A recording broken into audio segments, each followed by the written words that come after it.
Hey, this is Alan Elliott for AE Fitness, and today's video is called Deprocessing Your Pantry. So I'm going to share with you 4 ways to help you avoid processed foods. Stay tuned for more.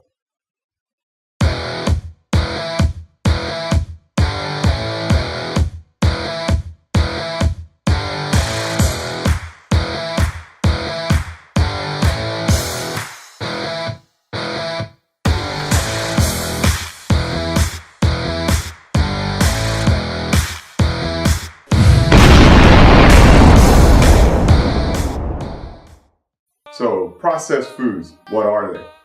Processed foods are tasty, convenient, and cheap. However, that cost does have a adverse risk and detriment to our health. So a good rule of thumb is to distinguish between what's minimally processed and what's heavily processed.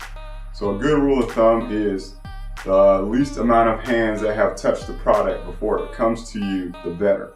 So if we were going to give you an analogy, we'd go into the grocery store and if we shop around the ring of the grocery store, what you're going to notice is all of those foods are minimally processed because they're produce containing plants, fruits, vegetables.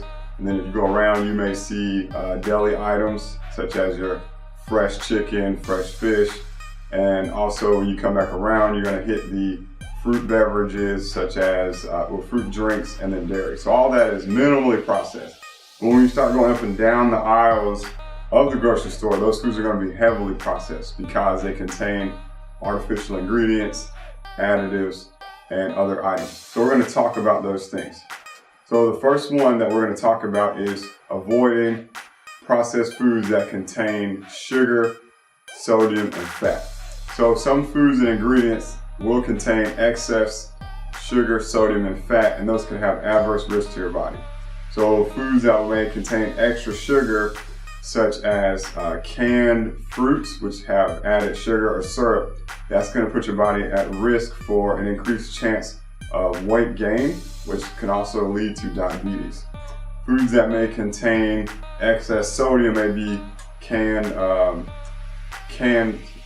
soups, also canned vegetables have sodium added, and also crackers, chips, cookies, pretzels. Those things will also contain excess sodium, and with excess sodium, your body is at risk of actually imbalancing your electrolytes, so you could become dehydrated, and also it can raise your blood pressure levels.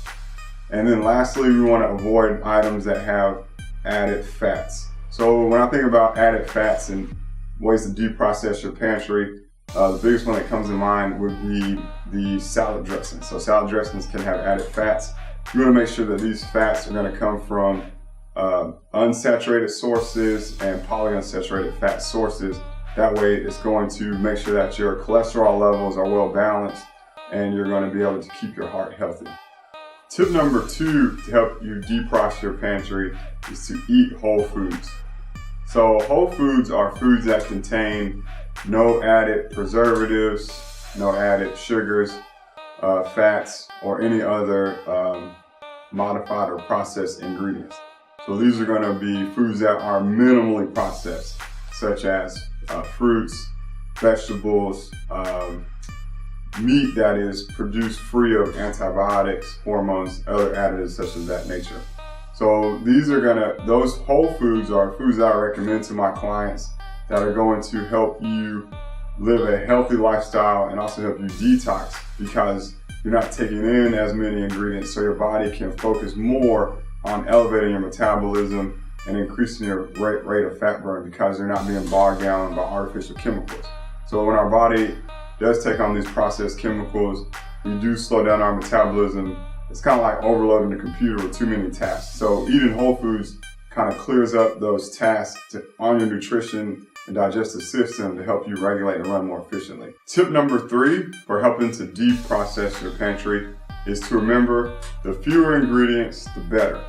So you want to, as a whole, shoot for picking up items or foods that contain 5 or fewer lists of ingredients.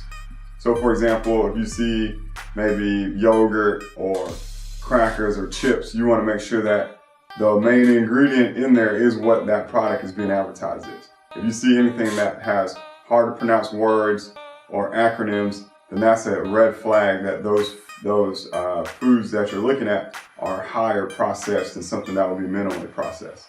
So again, keeping in mind to have less ingredients the better, shoot for those whole foods, and make it your goal to shop around the edge and perimeter of the grocery store as opposed to going up and down the aisles. And lastly, tip number 4 is to cook at home.